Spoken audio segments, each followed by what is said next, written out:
Alright guys, welcome to the 11th episode of Below the Bar. In this episode, expect to find out why the majority of Nazis evaded justice after the war, how a Royal Marine broke the Geneva Convention in Afghanistan, And what we think of men who bring a vape to the pub.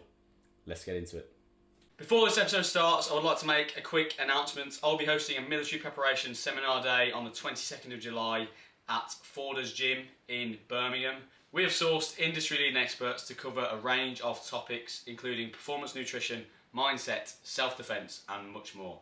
Tickets are limited, so to secure yours, click the top link in the description. Back to the show. Alright guys, welcome back to what could be the most morbid episode of Below the Bar ever. It's the War Crime Special. As always, we'll try and keep it light-hearted. Might be hard pushed to do that this week. This could go west quite quickly. It might be quite polarising. Might have some differing views. And it could go off-piste. This could go like very off-piste on a This tangent. has got the least structure Yeah. we've had, probably, apart from the weekend sends. But... It's got tangent written all over it, this has. Yeah, and I like a tangent, so that should be good. But before we get bogged down in some war crime admin, let's cover our usual segment. That should never be said. War crime admin. We're just going to sprinkle some war crime housekeeping. Yeah. We need our usual segment of Helmet of the Week. Eddie's got a good one today. Yeah, I'm not going to lie, I've not prepped this, I'm just going to riff it, but it's vapors. Yeah, we both share this opinion. Commonly held belief. People that smoke e-cigarettes in general just need to get out. Get out now. Yeah, if you are currently smoking an e-cigarette on your way to work, then I do apologise, but throw it out the window. Yeah, I just don't see the benefit of it, right? No point. There tastes good. There is... Right, are you a child or...? Well, this is what I mean. So, the reason that people used to smoke, right, is because it used to look cool. Is that the reason? For certain individuals. It's obviously highly addictive as well. Yeah, but that's probably the reason it started. But they nailed the marketing. Yeah, true. But what my issue with vaping is that it's the antithesis of cool. Yeah, you look walking like around with a pink pen. Yeah, like a little cock in your mouth. Yeah. Right. I'll be honest. I don't know how much empirical research has been done into this, but I can't imagine lads that vape are scranning much box. Nah, I like you got that in early. I like it. This thing, walking around with like a pink highlighter essentially, and you're supposed to be elevating your social status. And it's always the alpha males, and quotes on quotes. They're like vaping, pink lemonade vape or whatever they call these elf bars that you get nowadays.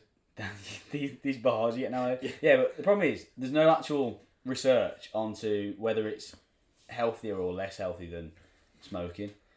And my sort of inkling is that it's probably not great. So vapes and e-cigarettes were supposed to be the saviour. Yeah, of the tobacco it companies. Gives you the same like stimulus, same stimulus and same kind of work with your hands. Yeah, but you just look like more of a cretin and you're slightly healthier for it. Yeah, supposedly. But I think it's the opposite. It's in them big fucking like shoebox vapes they got now. What, the ones that look like sonic screwdrivers? Yeah, it's mad, mate. They're huge. Imagine if like fucking Clint Eastwood pulled one of them out in The Good, the Bad and the Ugly. Yeah. Wouldn't have the same vibe, would it? Would it? No, I mean it's gone from. To be fair, isn't it like a sliding scale? So the more healthy they get, the shitter they look. So like you got the cigars and shit which look hoofing, but probably horrendous for you. And then smoking like a cigarette looks a bit shit, but I mean it could be described as cool. That's slightly healthier, and then as you get further down the spectrum of like health, quote unquote health, it looks even shitter and shitter. Yeah, that's my theory. Like that. Research that's coming out now is saying that vapes could even be worse than cigarettes. I think the BBC did ran an article the other week, and they tested some health bars, I think, and they found quite high traces of lead in them and shit. Yes, I saw that. Yeah. In fact, it was the vapes that they confiscated from some school children. That's the other problem, isn't it? Because there's no real regulation around it, is there? So they've got kids now who couldn't. I mean, you could smoke if you were illegal about it, but generally, kids in our school when they were under 16 didn't smoke cigarettes, really. See, it was way easier to police smoking. Yeah, because you'd have to hide. Because it fucking stinks. Yeah. You can't do it inside because you'd literally stink the gaff out. And it's illegal. You can't sell it to kids under a certain age.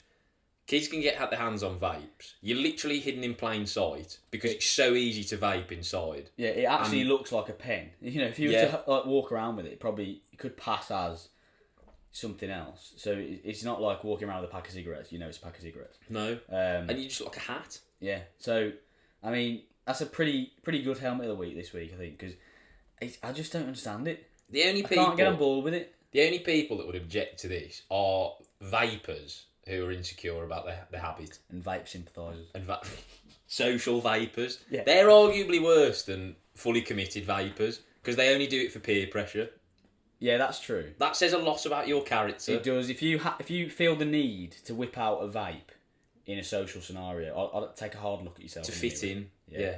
Because that's beta shit. That is beta. That's subpar male. Yeah. We're linking back to the masculinity episode. I like it. Full circle. In fact, if you're a social vapor, I would highly suggest that you're an Andrew Tate sympathiser as well. Yeah, that's probably a big correlation. They're not mutually I reckon exclusive. If you ran the numbers, there'd probably be quite a big correlation. But yeah, vapors. So put the vapes down, kids, if you're listening. Yeah, nothing else to be said on vaping. That's my 2 cents worth. Yeah, and again, like you said, it's not healthier potentially than cigarettes because it's not regulated. No, so you may as well. In fact, if anything, smoke, kids. Go get some fags and puff away. There you go. Right. That's Uncle Eddie's advice. Right, back to war crimes. yeah. And from one subject to another. And all things related to genocide. Fantastic. So, as I was researching this podcast, my thorough research, as an academic, I couldn't help but feel that war crimes is a bit of a heated debate, isn't it? A little bit, yeah. You could say that, couldn't you? Yeah. Well, you've got obviously a couple of camps or 2 camps really, mainly depending on what kind of war crimes you're looking at. If you're looking at, like we will in a minute, Nazi Germany, I'd say there's less division, probably. Yeah. If you're looking at the modern ones where... I think the jury's out on the Nazis, to be honest. Yeah, in terms of Afghanistan and stuff like that, and stuff that happened there, which we'll get into, I feel that there is 2 definite camps, aren't there? Yeah. So... Because it's a bit more nuanced and there's a lot of grey area involved. And you've got... And it's closer to home. Exactly. You know, so it's a little bit sooner. So I think there is 2 camps, and we'll get into Nazi Germany now, right? Yeah, well, so we cover some basic structure first. So basic admin. As Shep said, we're going to cover some generic war crime admin. What is a war crime? Yeah. Why do we need rules of war? All the boring stuff first. All the boring stuff, so you get an appreciation for what comes later. Yeah. Then we'll talk about the Nazis, who are kind of like the poster boys of war crime. Poster boys. Yeah, the one direction of the war crime world, exactly, yeah. And then we'll get into some more modern examples, which are a bit more controversial, which should flourish some debate within us. Perfect. Right, okay. We had a low-level debate about one the other day, but we quashed it, so we had it live on air. We nipped it in the bud so we can keep it raw. Yeah. Raw dog. Right. So what is a war crime? So it's essentially anything that goes against the Geneva Convention, right? Yeah, so... I think. There are... contrary to popular belief, there are actually rules of war, which is almost an oxymoron. It is an oxymoron, but I feel it's obviously necessary. When you go to war, you have rules of engagement, and should you go against the rules of engagement, then you're obviously at fault. And it's the same in a civilian set of laws. If you sort of break the law, then you're at risk of being persecuted, and the same is true in war. And what it stops people doing is having like a god complex. You know, if you were to go to war, you've got that ability to almost exact your power on the local populace, really, because a lot of them are unarmed. You're in a position of power, a position of authority. You've got that ability to kind of exercise that power in whatever way you want, should there not be any rules. So it is necessary, of course it is. Yeah. So there are rules of war. They're outlined predominantly in the Geneva Convention, which is, well, people use the term singularly, but it's actually a selection of treaties that were signed pre and post World War II, but most of them after World War II, which is, as we said, because of the Nazis. Yeah, exactly. So why do we need rules of war? Well, like I say, I think you need to... Otherwise, it would just descend into chaos, wouldn't it? Yeah. So we need to protect civilians. Yeah. Because they're not involved. Yeah. We need to protect prisoners. Yeah. And we need to protect the injured. Mm-hmm. That's the UN saying that. Right, so okay. if you disagree with it, take it up in New York with the UN. Yeah. So civilians civilians cannot be targeted during war. Mm-hmm. Indiscriminate targeting of civilians is a war crime, as we'll get on to. Does that cover collateral damage? Because it's not targeting of civilians, is it? Not that I'm sticking up for collateral damage, by the way. I'm just saying, if you were to sort of be a bit of a nose with it, collateral damage essentially is, you're in a firefight with someone. Yeah, who you should be in a firefight with. It's indiscriminate targeting of civilians. I think it's when you go out of your way. That's what I mean. So say you're in a firefight with someone and a civilian crosses your path. And they happen to. I don't think that would be war crime unless you be... thought it was a duck hunt and then you followed them and you crossed there. Yeah. So that's we need to make that distinction. We need to protect civilians. We need to protect prisoners. Because they are prohibited from being tortured. Yes. Supposedly. I mean, you've got the throws Guantanamo Bay into question. That's exactly it, isn't it? You've seen the videos, and I'm sure heard the stories of that. They also must be fed and watered and are allowed to communicate with loved ones, which I didn't know. Really? They have a right to communicate with their loved ones. Well, that's true in the normal, civilian court of law, isn't it? Because when you get arrested, you have a phone call, right? Apparently it transfers over. I think that one gets overlooked quite a lot. I'd imagine so. Yeah. You know what I mean? Well, I don't know how workable would that be in Afghanistan. You've captured some bloke, right? Right, Sergeant, can we get some carrier pigeons for these prisoners, please? You got a phone, mate? Yeah. What's your missus' number? And we need to protect the injured, obviously. Yeah. So as we'll get into. You can't stop medical workers from treating the wounded, and the sick and wounded have a right to be treated, regardless of which side they're on. Exactly. And that's a key point. Remember that for later. Yeah. Yeah. However, the medical thing, it's almost like you're expecting.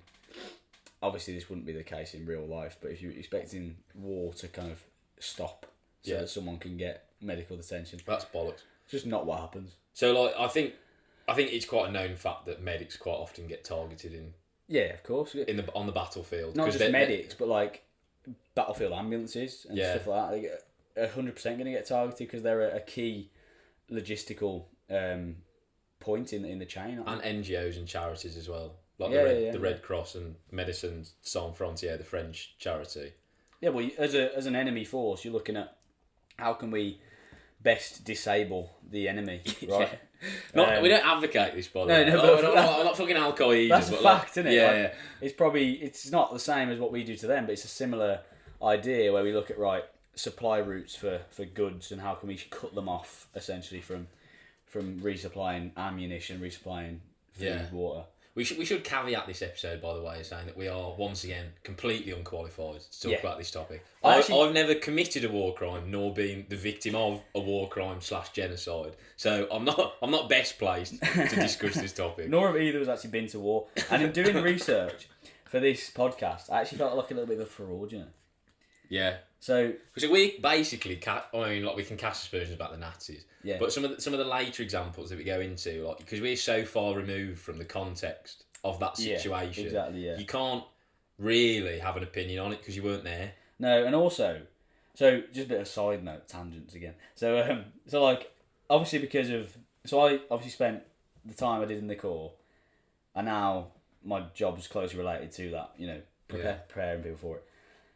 Watching the stuff I watched about Afghanistan and the war that went on and shit, and the people who go through the Corps having been to Afghanistan, not talk about it, like Jim Galvin, our mate, been to Afghanistan and Iraq. Shout out to Jim. Right, he wouldn't talk about it, probably because it's hard to talk about, but the shit they had to deal with on a daily basis. Those lads in that war, in that conflict, is fucking insane. I couldn't have done that. As Frankie Ball once famously said, the last thing you need in an unwinnable desert war is more ginger people. Well, that's true. But the amount of so every step is obviously could be your last, pretty much. Yeah. You don't know whether someone's laid an ID there. You've got to be completely on point the entire time. You've got to be switched on for 6 months straight. If you're walking around a neighbourhood, which you've got to do is counterinsurgency, you've got to show might, you've got to show presence. So any one of those farmers or any one of those people, village elders, whatever, they could seem sound 1 minute, the next minute they could pull out a pistol. So you've always got to be on edge. You can't trust necessarily anyone. It's the nature of guerrilla warfare, isn't it? I know, but you've got to almost let your guard down to the kids and to the populace to make sure that you're kind of playing that hearts and minds role. But in doing so, you're putting yourself at massive risk. It'd be so stressful, that environment, to be there for that length of time. It'd be fucking horrible. It'd just be horrendous. So that's what I mean. So when I was like researching and watching what I did for this episode, I was like, well, yes, I was in the Corps. I never fucking had to deal with that for that amount of time. Or yes, I did training and whatever, but it's nowhere near what you've had to face.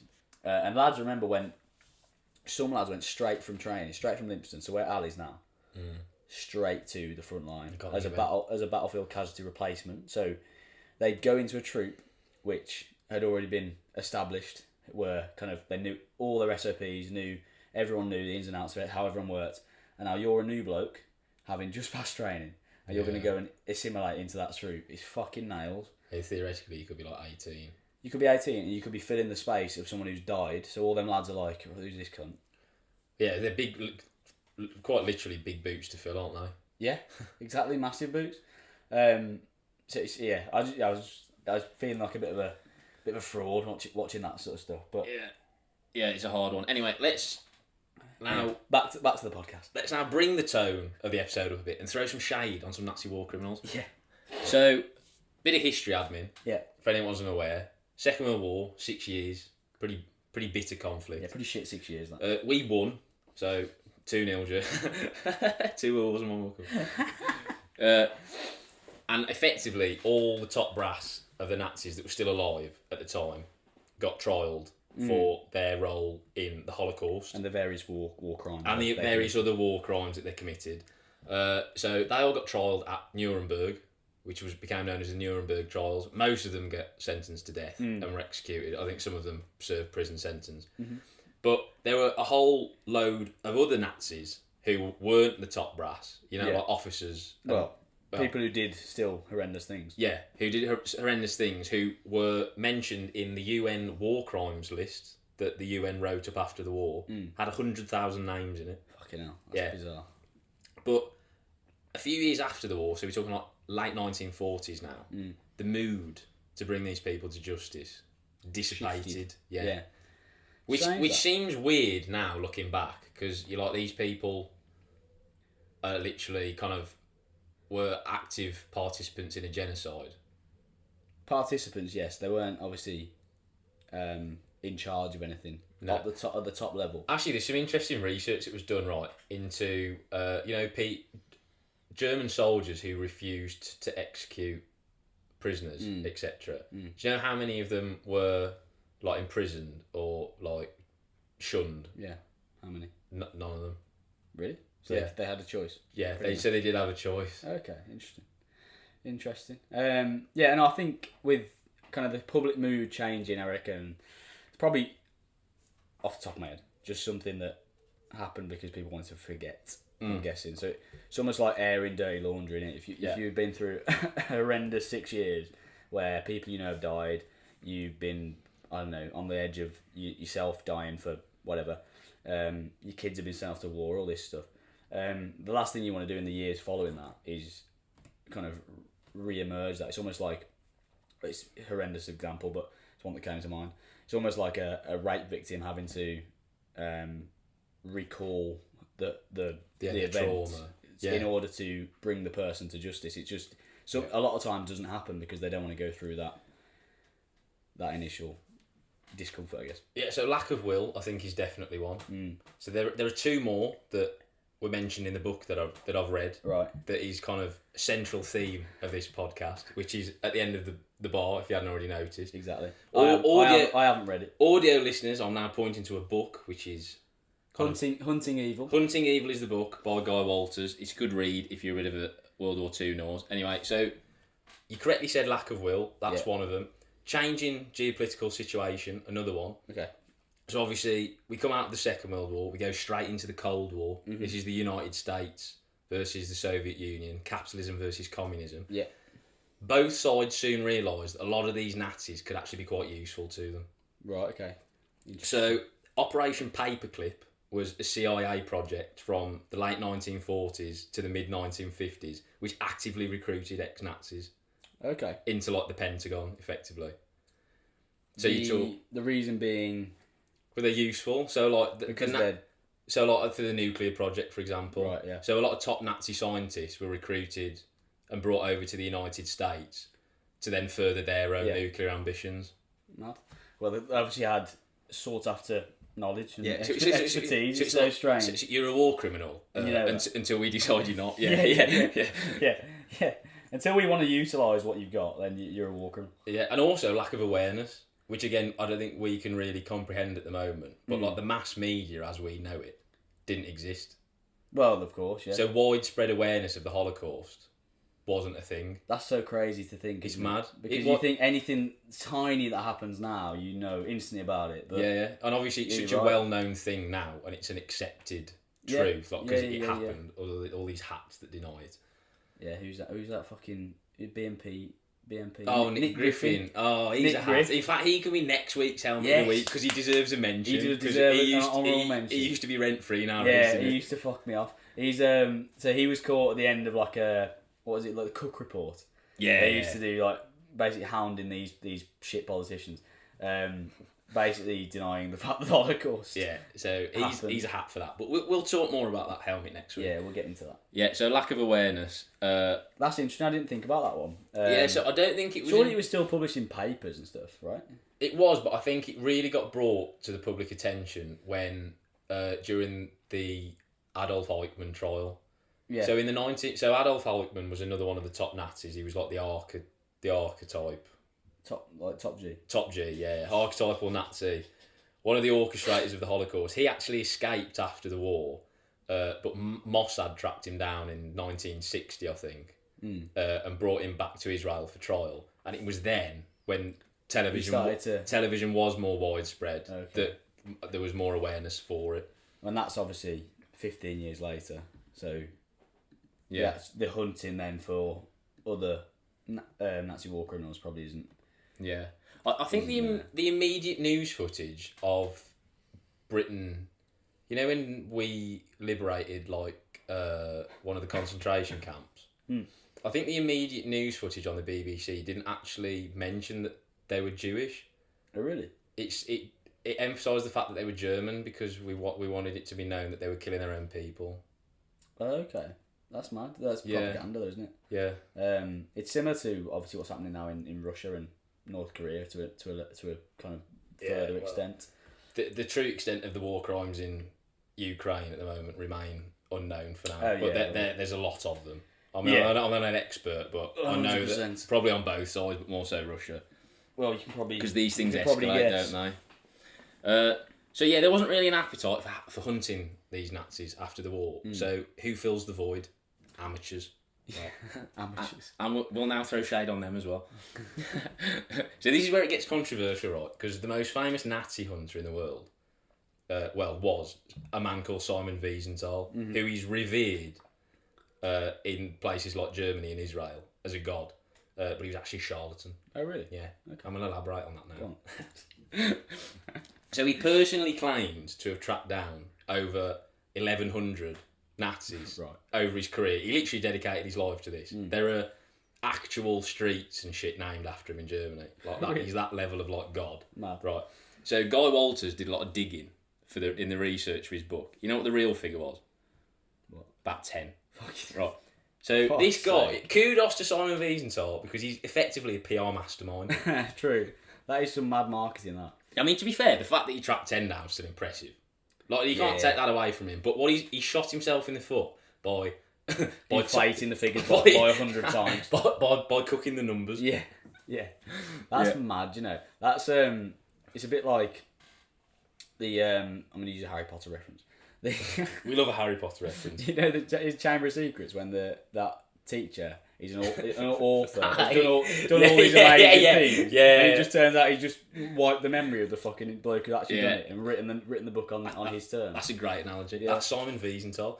And also, at no point during his illustrious Nazi hunting career did he ever go to Latin America which, Right. as we know, is the favoured holiday destination of the fleeing Nazi war criminal. So he never went there. No, right, okay, so Joseph Mengele, right, who was the physician at Auschwitz, you know, the guy who experimented on twins and shit, like fucking horrible bloke, right, he also escaped after the war. He applied for a West German passport in West Germany under his own name, and they gave him one, and they know that. Right. Gave him a passport. Yeah, it gets better, trust me. Mad. He went to the same delicatessen every morning in Buenos Aires. And he was wanted at this point. Yeah. Right. He's like one of the top G's in the Nazi party. Right. It gets better. I think I might have told you this actually. He was in the Buenos Aires phone book, right? But he's not an idiot, right? So he put a pseudonym name in, right? You know what he called himself? What did he call himself? Jose Mengele. And did he flee to Brazil or Mexico? Right, so he never got caught. He just stayed in Argentina and like dotted around South America, and then I think he had a stroke and drowned in a swimming pool. I was going to say, Jose, if you're watching. He's still out there, like Lord Lucan. Yeah. Lurking. He's another listener. He's listening. Yeah, so basically my point is, if you wanted to, you could go and find these people. Yeah. You just chose not to. So it was easier just to find a few and then tell everyone you found everyone else. Yeah, exactly. Well, I mean, like, so going back to that UN dossier of war criminals, had like 100,000 names in it. Do you think logistically there is no way they were going to stage 100,000 manhunts, were they? No, or trials. Yeah. Think how much manpower that was in the middle of the Cold War? Yeah, no when chance. all resources are going to defeating the Soviets or the Americans. And effectively, it's just sunk cost.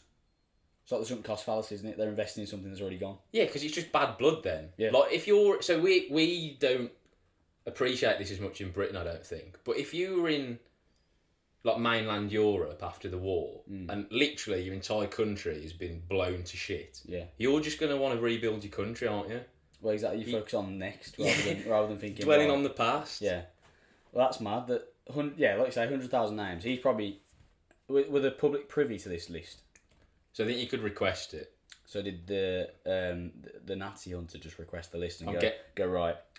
First 1,000, yeah. So. Yeah, I'm guessing so. Or he just caught all them. He just concentrated on the ones in Germany or something. What did he claim he'd done with them? Killed them? Brought them to justice. Found them. I don't know.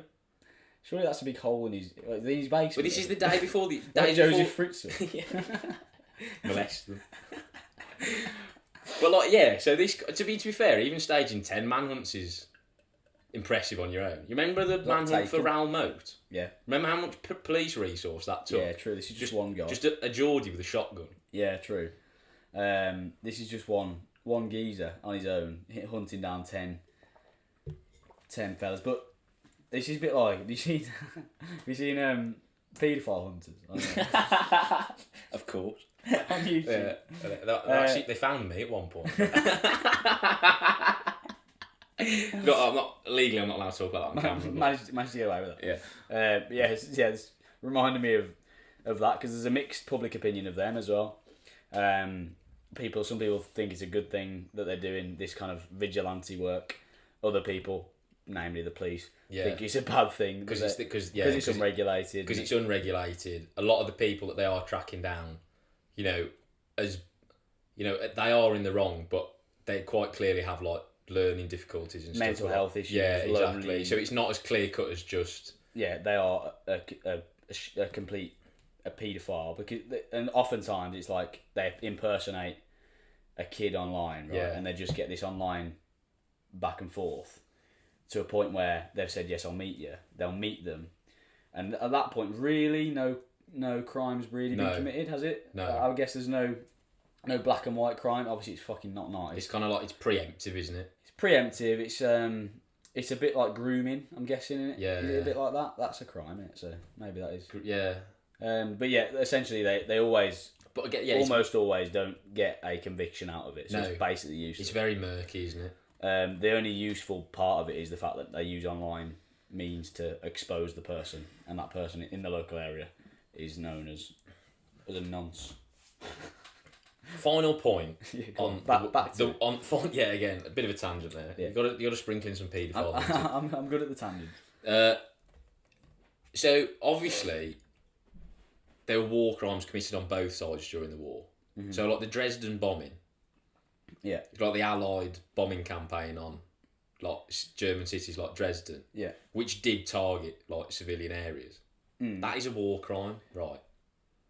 But because we won the war, it's not a war crime. Do you know what I mean? It's victor's justice, isn't it? Very subjective. The winners write history, don't they? Yeah, well, that's it. That's the same throughout all of history with all our fucking... So like, all our colonialisation. there's like a statue. There's a massive statue in central London to Bomber Command.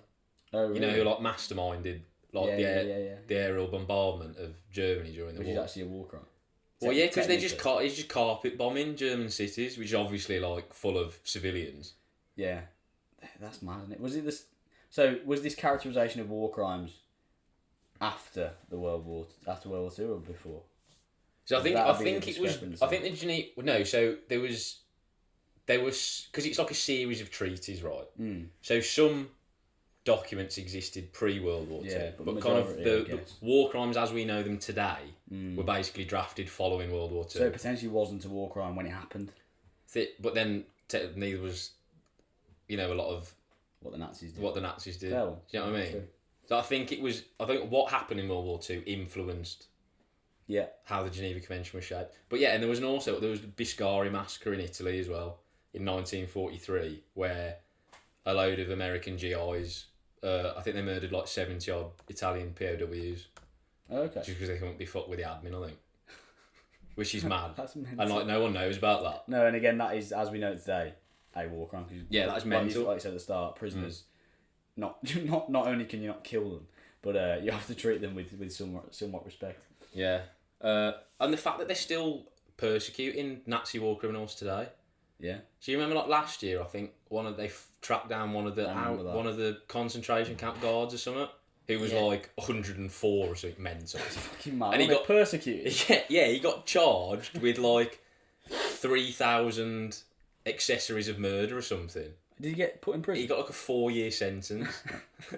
Basically life. Yeah. What the fuck? That's like that mad. bloke. Right, I'm sure he's probably under house arrest. They can't put him in a real prison. Surely not. Not because he's going to need like medical attention. He's on a drip in prison. Yeah. Even. Is there any point in doing that? No, not at this point. Surely. I know it probably it will obviously mean a lot to like either survivors or descendants of victims of the Holocaust. But at that point, like, he's as good. Well, he's basically as good as dead anyway, isn't he? Like, leave him to rot. Yeah, literally.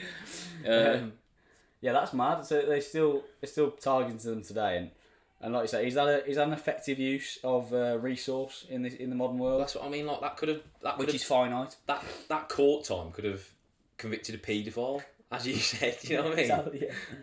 Our court system's stretched enough as it is. Anyway, that's enough shade thrown on the Nazis. Yeah. I think we've comprehensively covered that. If you are interested, read that book, Hunting Evil, because it is good. It's a rather comprehensive book. So let's now get into the juicy shit. Yeah, the more modern version. Should we cover Marine A first? Cover Marine A first? This is within your wheelhouse, so Okay, I'll let you take the lead on this. Go on, set the scene, like Jack and Ori. So I'll sit back for Shep's story time. So 2008, Marine A happened as an incident, but it didn't go to the public for another couple of years yet, because certain things didn't arise, but I'll get into that. So Sergeant Blackman, now known as Marine A, or known throughout the trial as Marine A, was on his second tour of duty in Afghanistan. Right at the end of this second tour, essentially their troop, or I think it was J Company 4-2 Commander, had gone out on a patrol, like seeking Taliban fighters who attacked a local command post, and they were on the run essentially, so they were going to fetch them or to go and engage them, right? They got into a firefight. Long story short, they got into a firefight with a couple of insurgents. Upon doing so, they called in air support. The air support came in, the Apache came in and located the insurgents, rained down fucking like thousands of anti-tank bullets essentially that are made to rip through armour. Like big fuck off rounds. Like yeah, that. Big massive shells. Killed a few of the insurgents, left one as good as dead, but not quite dead. They did a reorg, which is when essentially reconvene on the position. So on the position you're trying to clear, you'll all come in, you'll stop, and you'll assess casualties, ammunition, all that kind of stuff. They're assessing casualties. The obvious casualty, none of the lads are injured, so the other obvious casualty is the insurgent, who's been ripped to shreds by these rounds. Sergeant Blackman is then faced with a decision. Obviously, the right decision by the Geneva Convention to apply first aid and casevac them to Camp Bastion, at the time the major hospital. His other decision, which isn't really a decision in anyone's mind, is to kind of either leave him there, in which case he's probably going to die, or end his suffering, quote unquote. And he chose the latter. So he pulls out a pistol. He says a little bit on comms to sort of tell the lads what he's doing. Shoots this bloke in the chest, essentially. And that then doesn't get mentioned. Nothing happens. It's on some helmet cams. That gets deleted. Which I think comes back to haunt him in the end. Well, no. So the regular lads who were there, that was deleted. There was a reservist on the patrol whose camera footage didn't get deleted. That's what came up, I think. So yeah, essentially he goes back to the UK. Everything's fine. Whatever. A couple of years later, or a couple of months later, it comes out that this footage in the MOD, in this sort of investigating a different issue, got to grips with this footage and audio from that patrol, that particular patrol. Obviously, there was a rogue bullet that got shot, and there was a video that went with that, and so they were starting to investigate what happened. Obviously, interviewing the guilty parties. But yeah, this sparked a massive uproar in the public, because it's a war hero, essentially. Someone who's been to war a couple of times, fought for this country, done a lot of good for the Marines and for the UK, but obviously made a horrendous decision in the heat of battle, which there's no excuse for. He got found guilty eventually for killing someone, for murder, was in prison, and a couple of years later a massive appeal started to happen where there was a big public backing, and he eventually got tried for manslaughter and then got released. But that's the sort of long and short of it. There's obviously a bit more detail which we'll get into, but just to give the picture of what happened, that was kind of he's in a firefight. He's presented with an enemy soldier who's as good as dead. Yeah. In the heat of the battle, he's then shot the bloke, because realistically he's not going to survive anyway. Yeah. And years later down the line, it's transpired that he's broken the Geneva Convention and he's basically been tried as a murderer. Yeah, essentially. So that's effectively what's happened there. Yeah.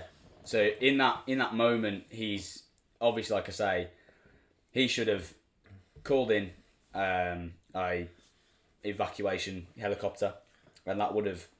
Bear in mind, by the way, they're in really hostile territory at this point. Yeah. So when that helicopter flies in, there's no guarantee it's going to land. There's no guarantee it's not going to get shot out of the sky by someone watching. That's mad, isn't it? So he's got to consider all these things, and the right thing to do, obviously, is to call the helicopter in, whatever. That's the right thing to do if you're sat at Whitehall making a decision in a nice air-conditioned office with a coffee, right? But in the heat of wherever he was, in the context of what's going on, it's not quite that black and white. And I think that was the point of the whole trial. It's like those shit role plays, isn't it? They do on like health and safety awareness days. Yeah. Where it's like, stop. What should he have done? It's like, he should have treated the enemy as one of his own and called in a helo evac to take him to like Camp Bastion or something. Yeah, exactly. So the first thing to note is that what we're always taught about LOAC, so Law of Armed Conflict, is that if it's your honestly held belief that life is in danger, then you're able to pull the trigger. You're able to act, right? It wasn't, because he's unarmed, this bloke, at this point. Yeah. There's no way he can conceivably say someone's life was in danger. So he's in the wrong. Theoretically, if they'd have just left him and done nothing, he would have just bled out probably within minutes anyway. Yeah. Because he's been literally ripped to shreds by anti-tank rounds. Maybe what he said. He'd just be unless he's an actual Terminator.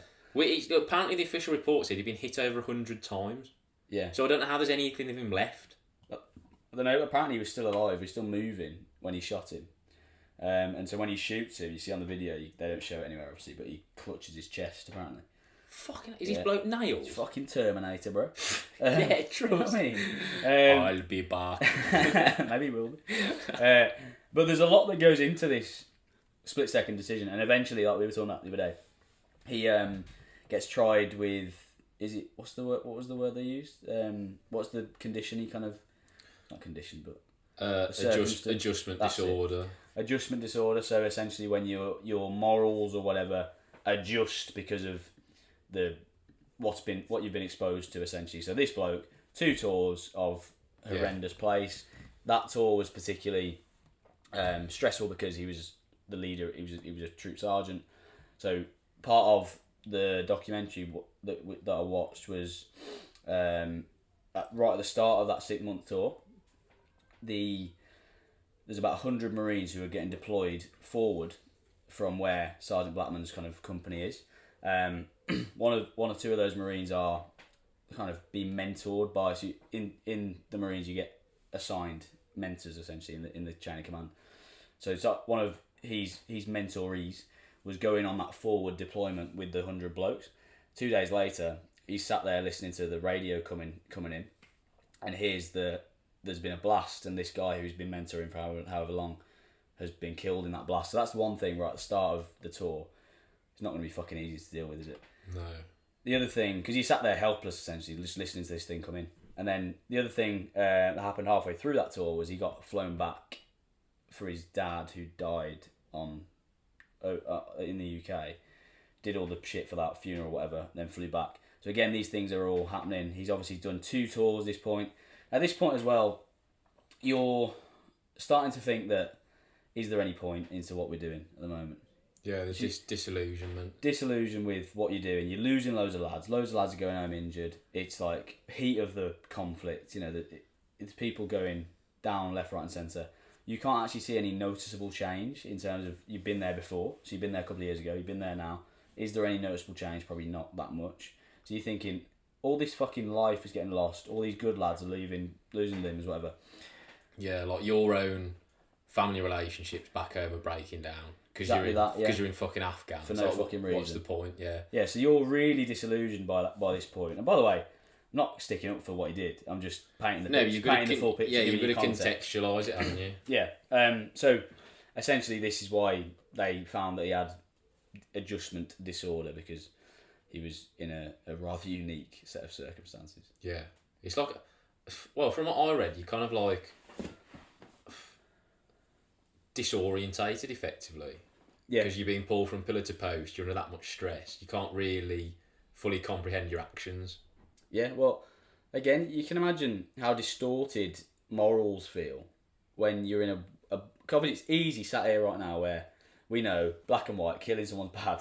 Yeah, he shouldn't have shot him, he should have called for a helicopter. But in the back of his mind, he's thinking, right, we've already lost X amount of people. If I call in this helicopter and it just gets an RPG... Yeah, that's another immediately. 8 dead. That's another 8 dead. Let alone a fucking helo. How much they cost? Another firefight's going to come in. Then we've got so now we've got a casualty evacuate this bloke on foot. That's 2 of my lads in my section of 8. So a fourth of my section who are helpless. That's 2 guns that we've lost. And this bloke is effectively going to die. I mean, it can't be said for certain, but like, yeah, you'd say like 95% chance, 98% chance he's fucked. Yeah. Basically anyway, dead you're already. pissing in the wind, really, aren't you? Yeah, so it's almost going to be a pointless exercise. It's going to potentially cause you a lot of, obviously, stress and potentially loss of life, loss of limb. Because, don't forget as well, the sergeant is right on the ground with these lads. So, you know, he'd have told their families when they leave that he's going to do his best to keep bring them back, so-and-so alive, right? And bring them back to him. So all that's in the back of his head, and it's as far from a black and white decision as you can probably get. And this is why it's kind of annoying when you get people who are completely so far removed from the actual situation making the overall decision, which is what ends up happening. Yeah, again, so like you said, it's easy for someone in Whitehall or in the UN headquarters in New York to write up this nice dossier of why he's guilty. Yeah. But like if you're not there, you can never really empathise. No. And there's something interesting. So, you know Chris Tyrrell? Yeah. So he's featured a lot in this documentary because he's actually on that tour with them, and he was on the tour. He was just in a different place, but he was on the tour, and he was because that was a pretty hairy deployment, I think, by all accounts. He was lying in a patrol base one day because he's a war reporter, so he goes around with the proper embedded with the troops, right?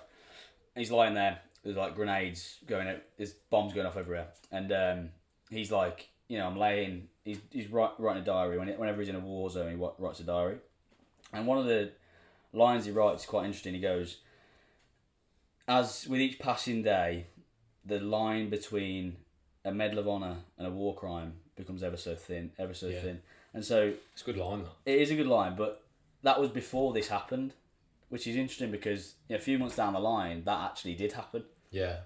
It's like the fog of war, though, isn't it? Yeah.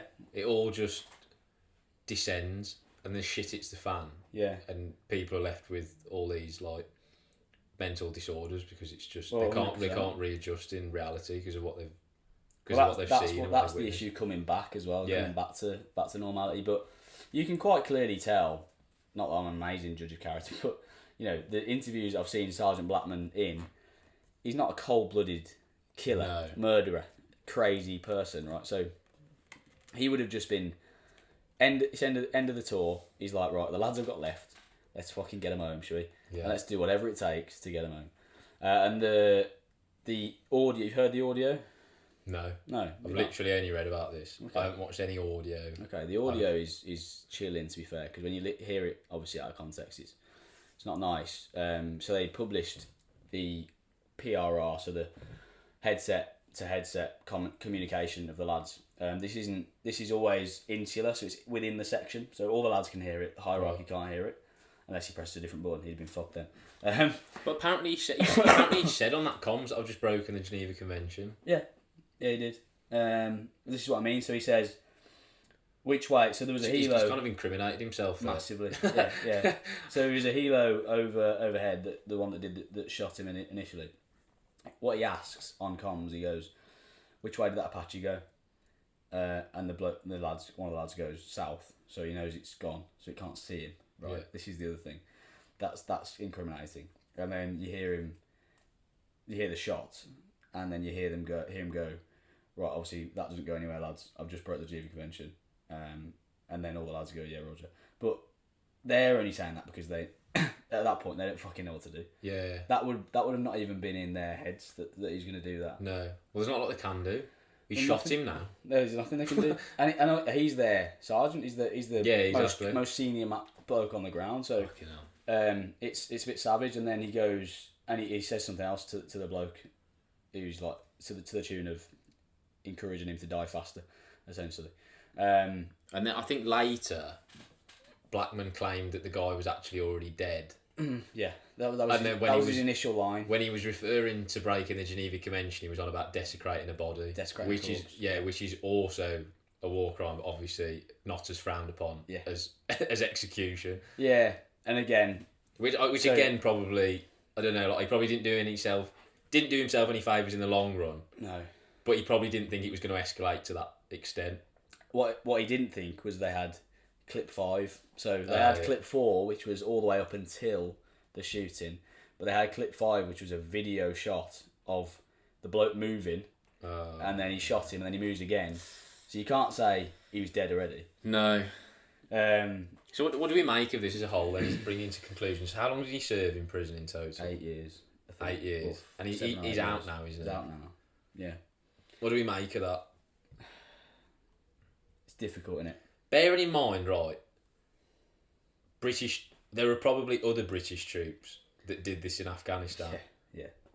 I'm not saying that there are. I'm just we can assume that. I think balance of probability. War crimes are committed in every theatre of war.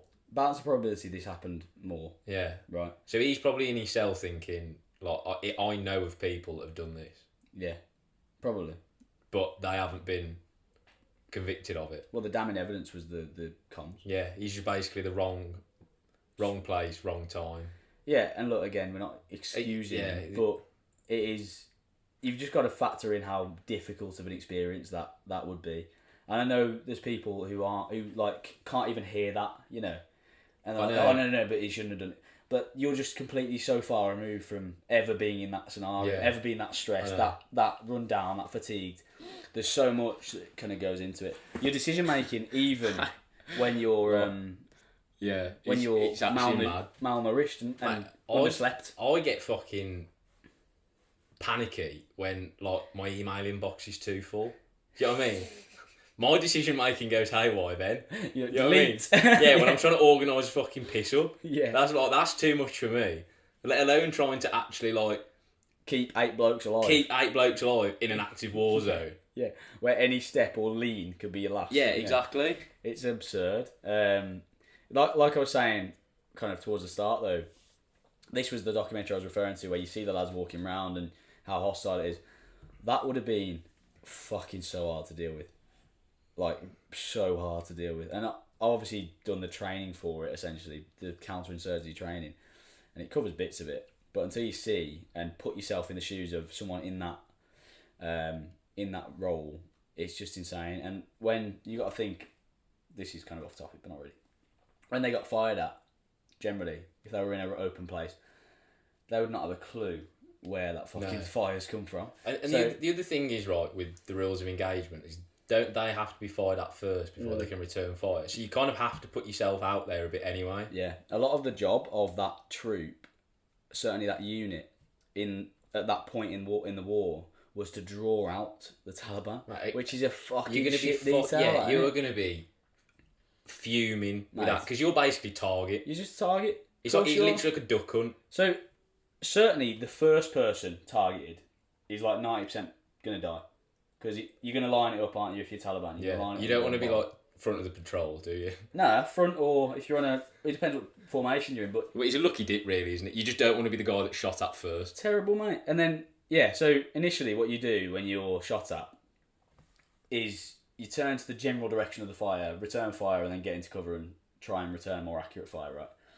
In that environment, though, it's almost impossible. Yeah. Because the general direction could be fucking anywhere. Yeah. Because you've got hills everywhere. The echoes bouncing. You're like, oh fucking hell, where's that come from? It's a lot of wide. So you're getting in cover. You don't know whether they're behind you or it's just. It's a lot of wide open space, isn't it? Helmand is, and it's all desert. So yeah, I mean, the long and short of that is, it would have been a horrendous deployment to be on. It wouldn't have been easy for lads on the ground, so Marines on the ground. But bear in mind, a sergeant has that stress of being shot at all the time, but also has the stress of looking after the troop, has the stress of feeding back what happens to the troop to headquarters and making sure it sounds decent. I can't imagine what his report was on that. His contact report. Fuck knows. What, where, when, or whatever it is. But what do you make of it? Well, I think we've covered it. It's highly nuanced, isn't it? It is. I mean, I think the letters of the law. It's like the fucking handball rule in football, right? By the letters of the law, he's a war criminal. Yeah. But if you actually look at the context, dig into it. Look at the context of it. It's very harsh to tarnish him with that brush. Yeah, you're right. Handball is a good analogy. Yeah. It's like so if anyone watched the FA Cup final the other day or the other week when this comes out, the Grealish penalty decision, by the letters of the law currently, that is a handball. Yeah. But if you have any inkling of knowledge about football or have played even one match of football, or you're in that scenario, that's never a handball, and it's a terrible decision. Fair point.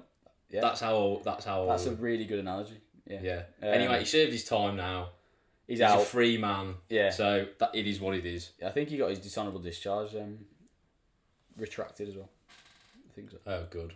Yeah. Anyway, it's been settled now. So anyway, let us know in the comments what you think about that, because that is a highly nuanced and opinion-based. Let's get a bit of a debate going in the comments, because all the comments at the moment are just calling me fucking Johnny Bairstow. So I think we can do better than that. Yeah, I don't know. Right, let's move on to the final kind of case study of this episode. Quite a recent one, right? This is very recent, and it's also, I think, less nuanced than Marine A. From what I've read. I know less about it than Marine A, but yeah. Right, okay, well, we can get into that anyway. Yeah. So this is the case of Ben Robert Smith, who is a former Australian SAS operator. Yes. And Australia's most decorated living soldier. Victoria Cross. Yeah. That sort of stuff. But if you name it, he's won it in terms of war medals. He must have been a fucking hoofing soldier. Well, he's like the archetypal soldier. He literally... He looks like Jack Reacher. He looks like Action Man. He looks like Jack Reacher. Yeah. It's mental. And so he won, like... He came out in, like, 2013 or something. Or, like, around then. About 10 years ago. He won, like, Father of the Year. He was, like... His plasters on, like, all over the Australian media. Yeah, like he was the guy that everyone wanted to be. Yeah. You know, women wanted to shag him. Guys wanted to be him. You know the type. Like, a bit like me. Yeah. But anyway, just as SF. in 2017, I think there was an inquiry launched into the behaviours of Australian SF operatives on operational deployments. Yeah. And it came to like they'd kind of been a bit shady about some of the stuff they'd been doing. Yeah. So some of the biggest newspapers in Australia caught wind of this, leaked the stories. He wrapped his tits in about it, basically. Took them to court. And then literally last week, the court ruled in favour of the papers and said, you know, given the evidence that we've been shown and stuff, it is likely that he committed war crimes. So he's fucked now. Because he's going to have to pay millions in... Surely he'll be arrested as well, right? No, because it was a civil case. Oh, really? So I don't know. I've not studied law, so I don't know whether it can then... So do you think someone can then launch... Probably. A criminal case against him? But I'm guessing it's definitely on the cards. All I know... He was a war criminal. Yeah, exactly. So all I know at the moment is that he owes millions in court fees, and that I think he's offered up his VC's collateral already. Really? Yeah. Fuck, that's mad. I don't know what he won his VC for, but just to win those kinds of medals, you have to be, a good soldier, and you have to have shown gallantry in some respects. But I don't know. So the one thing I know he was accused of is kicking someone off a cliff. Yeah, right? That sounds very Spartan. I mean, to coin a term that we like on this podcast, he's not executed a hearts and minds operation there, has he? No, he's executed a Spartan operation there. So yeah, he literally did that. Fuck. Maybe just seen 300. Yeah, probably about the same time. So to play devil's advocate, let's now go through some of the things that he's been effectively proven to have committed. Yeah. So in 2009, he ordered the killing of an elderly man found hiding in a bombed-out compound. On the same mission, he also murdered a disabled man with a prosthetic leg during the same encounter. So he's found these two people in like a bombed-out compound in Afghan. You can picture it. He's executed one. They aren't, are they? No, right. They're not. So this is why. Yeah. So these potentially could have been enemy combatants, but have now basically had the shit shelled out of them. And have wrapped, basically. They've wrapped their tits in and have basically formally surrendered. Yeah. Making them now prisoners. And he's just gone, I ain't fucking doing anything with you. Yeah, he's executed the guy with the prosthetic leg, and he's ordered one of his subordinates to kill the other one.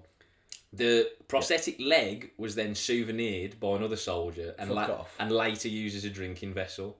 That's ridiculous. Yeah, you cut that's so even by the Nazi standards, that's considered poor form. Yeah, that's mental. You can't be fucking confiscating prosthetic legs.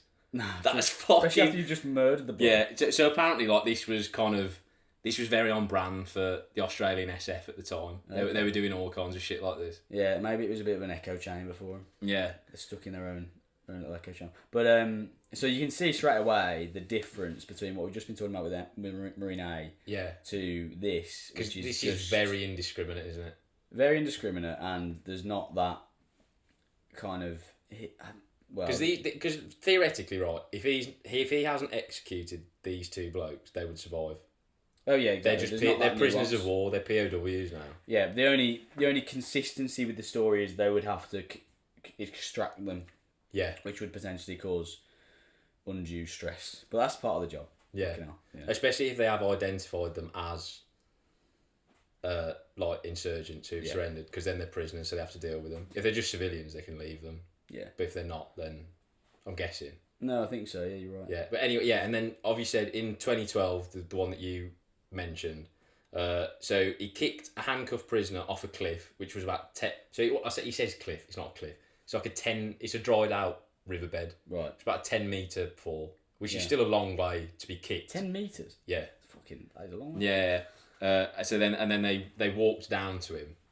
at the bottom of the riverbed and executed him. How have they found this out, though? I don't know. Who's told them? I don't. Oh right, okay, yeah. So this is where it's further complicated. So Right. apparently there was a history. So this guy, what's his name, Ben Robert Smith, was quite a bully. Yeah. So like I think these yeah. allegations have surfaced, and then a lot of former colleagues have come out and basically grassed him up. Yeah, fair one. He was like accused of beating his wife or something as well, wasn't he? Yeah. So he didn't. So that was actually disproven in court. Oh, okay. Yeah. So it wasn't his wife. It was a woman that he was having an affair with. Right. Apparently he was at a dinner with her or something. She piped up and he was claimed to have like beaten her, but that was disproven, or not proven.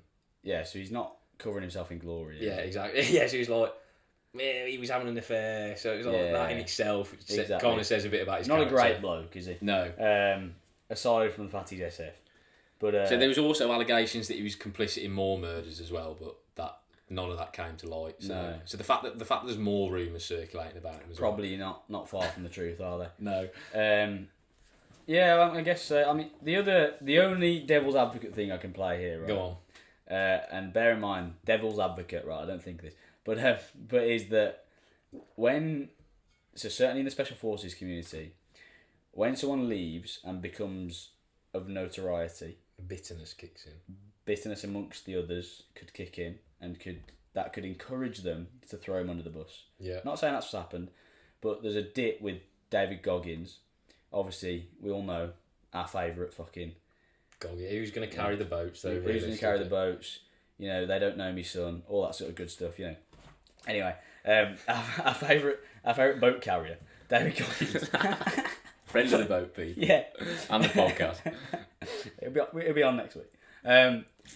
Yeah, so he's obviously rocketed to fame after doing a lot of people come after him. Various things. One in particular, SEAL Team 6 bloke, which is the SF of the SEALs. Yeah. Basically came out and said he's never been on tour, he's always fucking faking injuries, all this sort of shit to try and disagree his brand, essentially. Yeah. And so that can happen, and that's maybe a possibility, but I think with all the accusations and the number of them, it's probably not. Yeah. But the other thing and the gravity of them. I was going to say, the other thing is, just my 2p's worth of playing devil's advocate, being SF and, you know, the nature of his job, he's at the very sharp end of the wedge. Yeah. So he's going to get all the shittest details. He's going to see all the worst things. Yes. Like that is going to play havoc with your mind. This is the other thing I was thinking when I watched the story in Vale, to be fair. He's He's not in a good state. No, mentally, he's... Regardless of how fucking hoofing he looks from the outside. He's a broken man. He's mental. So so his brain has genuinely will have changed from when he joined the Special Forces to now. He'll be a different person. Yeah. Because of the amount of stuff he's been exposed to. He's like maladjusted, isn't he? That's just a fact, though. Yeah. That doesn't excuse what he's done, right? But being, like you said, Special Forces, certainly in this country, are going to be away in a fucking hostile environment for the majority of their career. At a moment's notice. Yeah, so that does stuff to the mind that you know you can't really comprehend. So, and again, not an excuse, but just probably a fact and something that you can't overlook. But yeah, so I don't think this is really known about in this country. It'd be interesting to see if we actually do have any Australian listeners and if they have an opinion on it. Because I'm guessing it's like front page news in Australia. It was reported in our news the other day. Yeah, it did make the news, but it wasn't. It's not like front page worthy, was it? It will be because he was like big over there. A god, really. He was like revered, wasn't he? Yeah, and I did think it was like genuinely Jack Reacher walking around. I thought it was a clip from the show. Yeah, he looks exactly like him. If nothing else, Google the bloke Ben Robert Smith. Like he actually, I think he's fucking massive as well. He's like 6'6". Yeah, he's the archetypal SF. If you had to draw a Special Forces operative, you draw him. Especially from Australia, you draw him. Yeah, his essence. Jen. So yeah, that's the case of Ben Robert Smith. Yeah. Got anything else you want to add? No, not really. I think we've got three nice. Yeah. Because we've got the Nazis who are like, you know, the jury's out on them. Yeah. You've got Marine A. Made our decision on them. Yeah, you got Marine A, who's very kind of very nuanced, a lot of grey area, interesting to discuss. and then you've got Ben Robert Smith, which is very raw. The full details aren't emerging. Yeah. So that's still a developing story. It's got a nice contrast there. Done well there, I think. That was a good comprehensive review. We always say comprehensive at the end of this. Yeah. Blow smoke. It's always comprehensive. Blow smoke about our own arse. So even if you haven't thought it is, we do. You've got to back yourself. Message, discipline. Yeah, exactly. We're number one podcast in Eddie's list, so if you haven't watched that episode, go watch. Fuck the official charts, mate. I've got A-list, and that's all that matters. Yeah, and we're the only one on it. Have you got a reason to be cheerful? No, us? you have. I have, but I've forgotten it. He's forgotten it. Yeah. It's his fucking brother's wedding. It's alright, he doesn't watch the podcast. You've got to send him that. Yeah, true. Yes, so our reason to be cheerful this week, we were scraping the barrel a little bit again, weren't we? So, right, let's just a quick recap there. Not only has he forgot his brother's wedding, he's then immediately proceeded to shit on it as we've started to discuss it. No, it is a reason to be cheerful for me. Yeah. It's not for anyone else. Oh, right, yeah, I know. You got to be selfish sometimes, yeah, haven't you? So, yeah. All right, okay, weddings in general then. Okay, yeah. Under the guise of your brother's wedding. Topical. Yeah. Yeah, my brother's he's getting married this Saturday, so it's his second wedding essentially. Not to different people, but he had a he had an Indian wedding. Guilty, Your Honour. No, with the same person. He had an Indian wedding about 6 weeks ago. And now he's got the English wedding where all his friends and stuff are going to go. So it'll be good. I went on the stag do. His friends are rather loose. So I will report back if there's any loose dits. Some good stag do dits. Yeah. Hopefully. Not podcast friendly, but... Yeah. Hopefully it sort of yields some decent stories. I am going to send it, so... Yeah, exactly. It's a solo send for shit. Solo send. Rex is invited. Mind you, I do now have a +1. Do you, gent? Well, yeah, because the obvious. Right. This is a podcast exclusive. I may or may not be attending his brother's wedding. I'll run that by my family. That'll be hoofy. Yeah, that'd be cool. You can drop loads of bridesmaid game. Yeah, you see, I'm warming to this already. Is it a free bar? I don't know. Well, you can't win them all. Yeah, make the best of it. So yeah, I mean, well, the other thing I said was as mentioned in the top 5 podcasts episode, the nearly weds wedding. So again, staying on the wedding theme. Yeah, they've finally got married, the fuckers. So they've been gobbing off about it for 18 months. And it finally happened. Their podcast's redundant now. Yeah, technically, surely so now, it's less competition for us. Surely now it's the newlyweds though. They'll rebadge it, won't they? Yeah, the bastards. But to be fair, it is a good listen. The wedding special. That wedding looked mint, by the way. It looked like more of an event than it did a wedding. There was like you got like driven up the driveway and shit. There was like paps there when you got out the car. It's fucking they've pumped some wedge into that. I know, it's mad. Was it in Seville or Marbella or something? Mate, that's cost a fortune. So much money. They're fucking wham, aren't they? Yeah. So yeah, if you haven't checked out any of the stuff around that wedding, go and have a look. I don't think the one going on Saturday will be publicised quite so much. So Mate, the weather's supposed to be class though. Is it? Yeah. I thought it was supposed to be cloudy this weekend. Oh, well, the last time I checked, it's supposed to be fucking red as mate. Class. But yeah, topless weddings. Summer weddings a vibe. I don't get invited to enough of them. Yeah. But mind you, quite a lot of people we know are starting to like pitch the question, aren't they? Get engaged. True. I still don't think I'll get invited to any there. You don't think? No, I think you're too loose. Yeah. I'm a danger man, is how I describe myself at a wedding. I'm unpredictable. People don't like unpredictable wedding guests. No, you don't. Do you want to know what's going on? Because it might take the limelight off them. Because when you're such a legend like me, naturally people gravitate towards you. So right. the uncharismatic of the world don't like that. And B, because I drink quite heavily, things can unravel quite quickly. Things can escalate, I think. Yeah. Which is going to be interesting for this wedding, my brother's wedding, because he's marrying a Hindu girl. Hindus don't drink. Oh yeah, what's the crack with that? No, there is drink, but their family obviously have never really seen the rowdy Brits, or don't really want that. Yeah. So I don't know how my brother's mates are gonna deal with that. To be honest, That won't go south. I'll be honest, I've never met your brothers, mates, but from the weekend that you spent with them and the dips that you fed back to me, probably not going to go down well. Yeah, they might. To be fair, they might be able to pull it out of the bag in terms of they might be a little bit more. They might be able to put their A game on. Yeah, I doubt that. You Anyway, that remains to be seen. I'm sure we'll hear back about what happened at the wedding. You're also going to Park Life on a Sunday. I am, so yes. busy weekend for you. Busy weekend of fucking driving for me, yeah. Yeah. So Park Life on Sunday, if you're there. And then you won't have seen it by now. So the next episode that's going out after this will be the football episode. It will be the end of season awards. So we'll try and segue a bit of weekend feedback into that.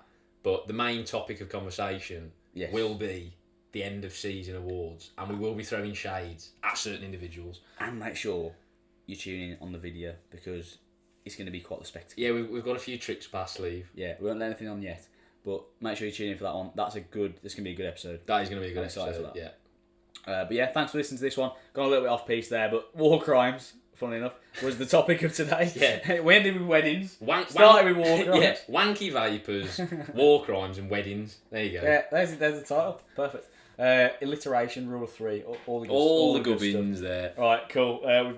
We've gobbed off enough. Yeah. Thanks for watching. Subscribe down below and make sure you click the link for my seminar day. Let's go. See you then. See you in a bit.